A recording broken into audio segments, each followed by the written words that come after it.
ಜಲಪಾತದ ಮೇಲ್ಭಾಗದಲ್ಲಿ ಪ್ರವಾಸಿಗರ ಹುಚ್ಚಾಟದಿಂದ ನೀರಿನಲ್ಲಿ ಕೊಚ್ಚಿಕೊಂಡು ಹೋಗ್ತಿದ್ದ 5 ರಕ್ಷಣೆ ಮಾಡಲಾಗಿದೆ.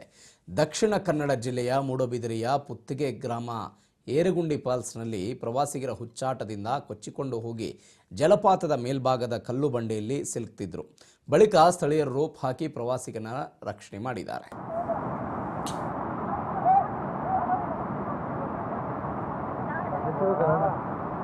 ಯಾರು ಸಂಬಂಧ ಗೊತ್ತಾಯ್ತಾ ಹೆಂಗ್ ಜಾರದೈತಿ ನೀವು ಹೋಗಿ ಕೈ ಕೊಡ್ತೀನಿ ಅನ್ನತ್ತಿದ್ದಲ್ಲ ಅವನು ಏನಕ್ಕೆ ಹೆಂಗ್ ಮಾಡ್ತಾನ ಸಾಕಷ್ಟು ಇತ್ತು ಎಲ್ಲ ಸಾಧ್ಯ ಹೋಗೋದು ಕೆಲಸ ಇಲ್ಲ ಅವರು ಕಷ್ಟ ಆಗ್ಬೇಕು ನೋಡ ಇನ್ನ ಕಾಲು ಹಿಡ್ಬಿಡ್ತಾ ಜಾರತ್ತಾರ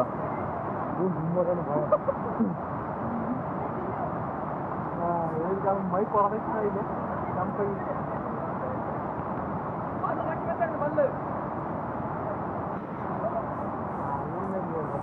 ಉದ್ದವೇನಲ್ಲ ಕೆಲಸ ಮಾಡ್ತಾನೆ.